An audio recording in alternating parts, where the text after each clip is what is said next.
In an era gripped by fear, when the threat of nuclear devastation loomed large, a fortress unlike any other was carved deep within the earth. A structure so formidable that it could withstand the unimaginable power of a nuclear blast. Thousands of tons of granite were blasted from the heart of a mountain to create this underground stronghold, an engineering marvel built to protect a nation. Just a few miles from Colorado Springs lies Cheyenne Mountain, home to one of the most secretive and iconic military installations in the world. Today, we'll step inside this hidden fortress, where vigilance and security have been paramount for decades. This is the world of NORAD. In the shadow of the Cold War, the Cheyenne Mountain Complex was born out of necessity. The world had just witnessed the terrifying power of nuclear weapons, and the possibility of global annihilation was no longer a distant fear, but a very real and immediate threat. The Soviet Union had successfully tested its first nuclear weapon in 1949, and by the 1950s, both superpowers were locked in an arms race, each striving to build more powerful and destructive weapons. The prospect of a nuclear war was a constant shadow hanging over the globe, and it was clear that the United States needed a way to protect itself and maintain a vigilant watch over its airspace. In this climate of fear, the North American Aerospace Defense Command, or NORAD, was established in 1958 as a joint effort between the United States and Canada to monitor and defend North American airspace. The purpose? To detect and respond to any signs of an attack on North America. If an attack had materialized, whether through long-range bombers, intercontinental ballistic missiles, or nuclear strikes, it would have been NORAD that would have been the first to detect and respond to the threat. From the very beginning, it became evident that NORAD's headquarters needed to be more than just a typical military installation. It required a fortress, a place so secure and resilient that it could continue to operate even in the event of a nuclear strike. Thus, the decision was made to construct an underground command center, one that could survive the unimaginable force of a nuclear blast. The location chosen for this task was Cheyenne Mountain. The decision was influenced by several key factors. Colorado's central location within the United States offered a strategic advantage, as it is far from the coastal regions, giving the country more time to detect and respond to a potential missile attack. The area was more seismically stable compared to other parts of the country. The government was also searching for a solid, reliable piece of granite that would provide natural protection against explosions. Cheyenne Mountain met all these criteria. But let's be clear, the task was no easy feat. The project faced numerous challenges that pushed the boundaries of engineering and construction at the time. In the early days of the nuclear age, the technology needed to build a functioning city deep within a mountain, capable of withstanding a nuclear blast, simply didn't exist. The call went out to America's brightest engineers, challenging them to create something entirely new, a defense against forces that were largely unknown.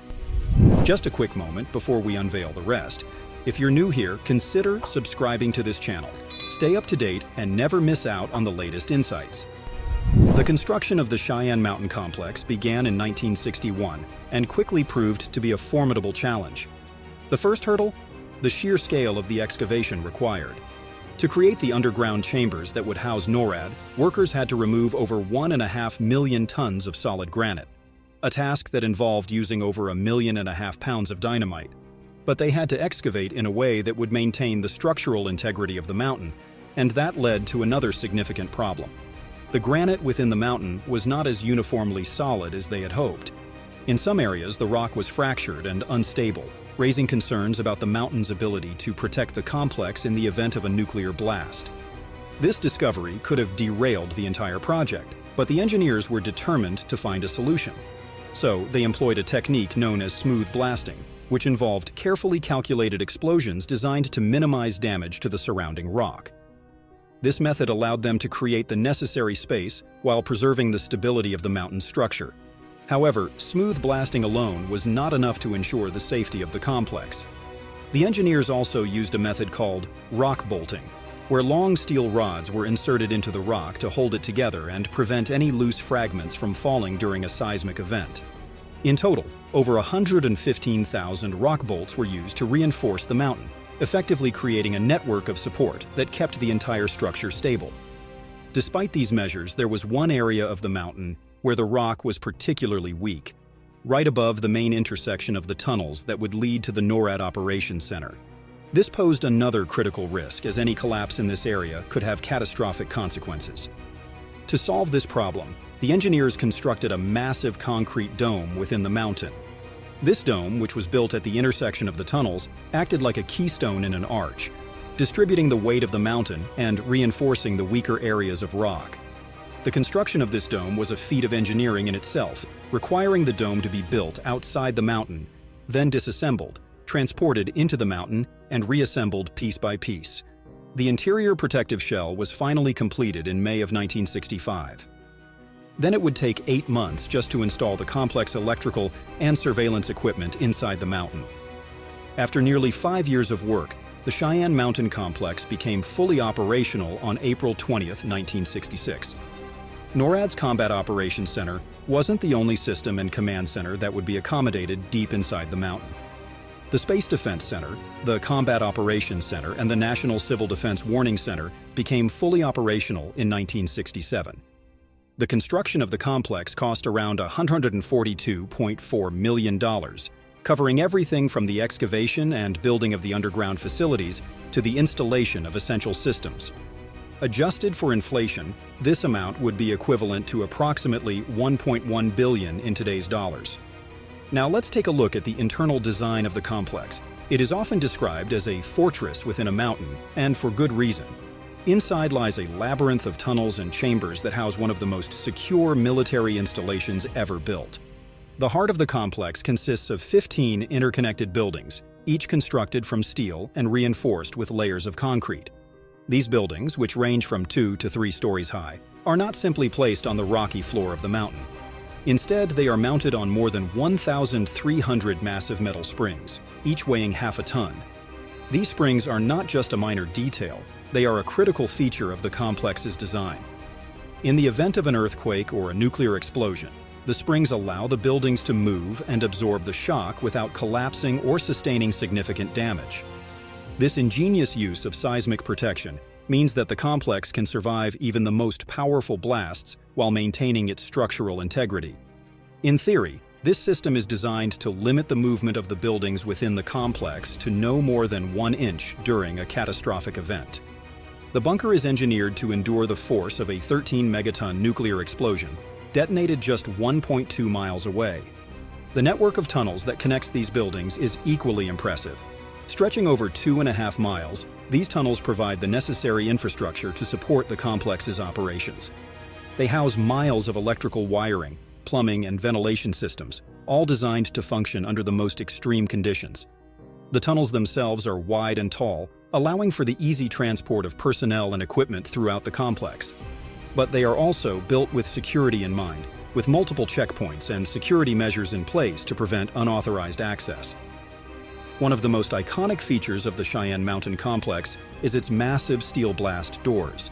These doors are no ordinary entryways. They are colossal, weighing 25 tons each, and are designed to protect the interior of the complex from any external threat. Located at key points within the tunnels, the blast doors can be closed quickly in the event of an emergency, sealing off the complex from the outside world.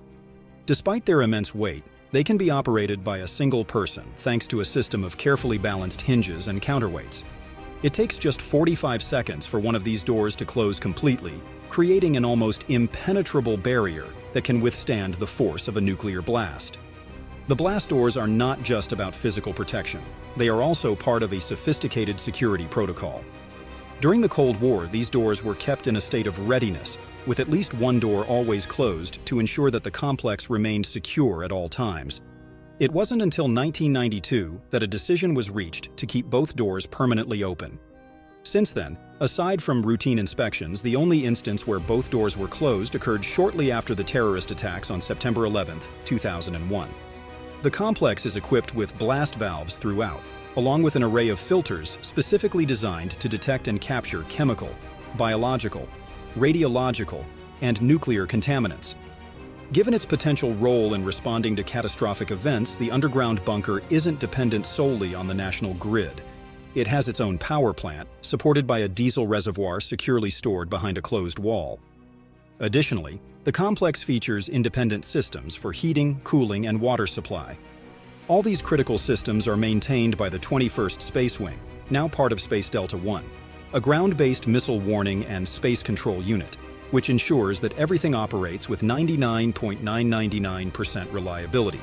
The water supplied by nearby mountain springs far exceeds the complex's needs, with 5,700 cubic meters available as backup, more than twice the volume of an Olympic-sized swimming pool. A second reservoir holding 17,000 cubic meters serves as a heat sink, a thermal conductor that helps maintain cooler temperatures within the complex by dissipating heat generated by all the computer systems. The complex is also equipped with advanced electromagnetic pulse, or EMP, protection. An EMP is a burst of electromagnetic radiation that can occur naturally, like from a lightning strike, or as a result of a nuclear explosion. Such pulses can be devastating to electronic equipment, disabling everything from computers to communication systems. For a facility like this one, which relies on complex electronic systems to carry out its mission, EMP protection is absolutely essential. To guard against this threat, the buildings within the complex are designed with a special shielding that acts like a Faraday cage. This shielding is made from thick, continuously welded steel plates that encase the buildings, similar to how the hull of a ship protects it from the ocean. This design prevents electromagnetic pulses from penetrating the buildings and damaging the sensitive equipment inside. The shielding, combined with other protective measures, ensures that even in the event of a nuclear explosion or an EMP attack, the Cheyenne Mountain Complex can continue to operate, providing uninterrupted command and control capabilities. Now, as we have just seen, the complex is a massive and intricate facility, and the smooth operation of everything within its walls relies entirely on the staff who work there. It's only fitting that we shine a light on the people who live and work there, for life inside the mountain is unlike that of any typical workplace. They operate in a world that feels somewhat removed from the outside. This is a place where the focus is on vigilance and readiness, where the stakes are high, and where the daily routine is anything but ordinary. For the personnel stationed inside the complex, life revolves around a strict schedule designed to ensure that operations run smoothly, 24 hours a day, 7 days a week. The complex never sleeps, and neither does its staff. Shifts are carefully organized, with teams of military and civilian personnel working around the clock to monitor airspace, manage communications, and coordinate responses to potential threats. Working inside the mountain comes with its own set of challenges. One of the most striking aspects is the absence of natural light.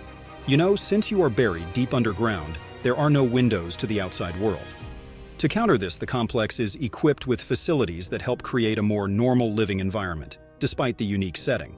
The amenities are designed to ensure that the personnel can live and work comfortably, even during extended stays.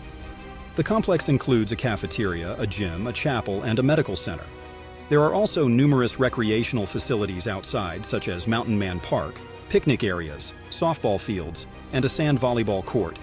These facilities help to add a degree of normalcy to life inside the complex. After the initial construction of the complex was completed in the 1960s, it quickly became clear that the facility would need to evolve to keep pace with changing technologies and the ever-shifting nature of global threats. Over the decades, the complex has undergone numerous upgrades and renovations, each designed to enhance its capabilities and ensure that it remains at the forefront of national defense. One of the earliest significant upgrades occurred in the late 1970s with the Cheyenne Mountain Complex Improvements Program. This initiative was a response to the growing sophistication of global missile and space threats, and it aimed to modernize its systems to better handle these challenges. The program involved updating its command and control systems, improving communication networks, and integrating new radar technologies that could detect more advanced and faster-moving threats. As the years went on, the focus of these upgrades shifted to addressing new types of threats and incorporating more advanced technology. In the 1990s, a major renovation effort was launched to further enhance the complex's capabilities, costing around $1.7 billion. Approximately $2.8 billion in today's dollars. This renovation introduced more sophisticated computer systems, capable of processing vast amounts of data in real time. Another significant moment in the history of Cheyenne Mountain's upgrades came in the mid-2000s, when the decision was made to realign some of its operations to Peterson Air Force Base. This move was driven by the need for a more flexible and cost-effective command structure. While Cheyenne Mountain remained operational, its role was redefined as an alternate command center, ready to take over operations if necessary. Despite this realignment, the complex has not lost its significance. In fact, it remains a critical part of North America's defense strategy, particularly as a backup facility. To ensure that it remains capable of meeting these modern challenges, several recent upgrades have been implemented. For example, in 2015, the U.S. Department of Defense announced another wave of investments aimed at further enhancing the complex's capabilities. This included a $700 million contract focused on improving its protection against modern threats, particularly EMP attacks. So far, we have explored the complex itself, but before wrapping up, it's also important to take a closer look at NORAD. As mentioned earlier, this joint organization formed by the United States and Canada serves as the vigilant guardian of North American airspace, always on alert for potential threats from the skies and beyond. NORAD's mission is vast, encompassing the monitoring of all aircraft, missiles, and space objects that could pose a danger to the continent. It is responsible for detecting and tracking every aircraft that enters North American airspace, distinguishing between those that are harmless and those that might pose a threat. But NORAD's reach extends far beyond the Earth's surface. It also monitors space, keeping an eye on objects in orbit that could potentially collide with vital satellites or re-enter the atmosphere. The organization relies on a vast network of radar systems, satellites, and sensors that constantly feed information. These technologies are strategically placed across North America, including remote outposts in the Arctic and radar installations along the coasts. The radar systems serve as the first line of defense, capable of detecting aircraft and missiles as soon as they are launched or enter the detection zone. These radars work in tandem with satellites orbiting high above the Earth, providing a bird's-eye view of the entire planet. Equipped with advanced sensors, these satellites can detect the heat signature of a missile launch or track the movement of space debris with incredible precision.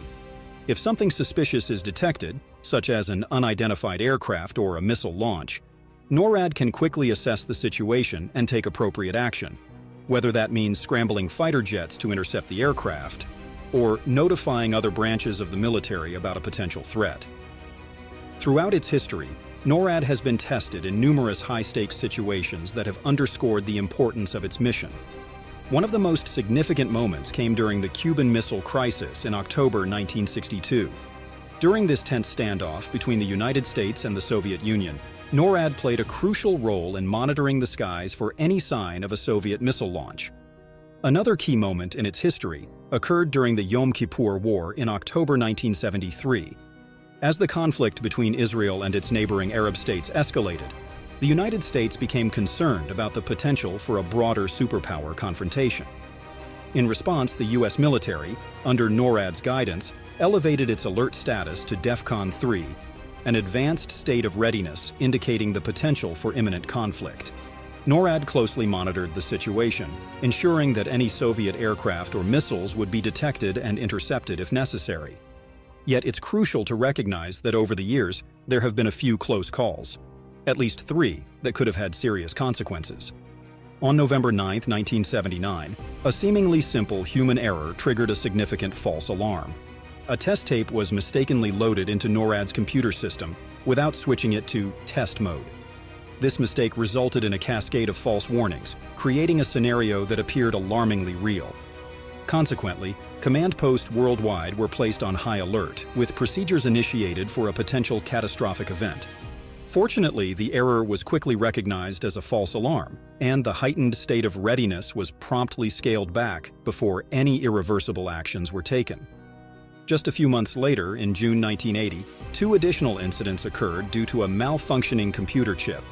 On June 3rd and again on June 6th, erroneous warning messages were sent out, incorrectly indicating that a nuclear attack was imminent. The initial reactions were understandably tense. In response, the Pacific Air Forces launched aircraft, including those armed with nuclear weapons, following standard protocol for such a scenario. However, the Strategic Air Command, or SAC, responsible for overseeing the nation's nuclear arsenal, hesitated. Suspecting another false alarm, SAC opted not to fully activate their response. This decision was later scrutinized as it highlighted potential gaps in the procedures for handling suspected nuclear threats. These incidents serve as a reminder of the immense responsibility carried by NORAD and the thin line between vigilance and potential disaster. As we conclude, It's impossible not to marvel at this relic from a bygone era, a product of Cold War paranoia and engineering brilliance, crafted with the chilling awareness that the unthinkable could become reality. While the immediate fear of global destruction may have subsided for a time, recent events have once again brought these anxieties to the forefront of our collective consciousness. The complex stands as a stark reminder that the threat of unimaginable conflict is never truly gone.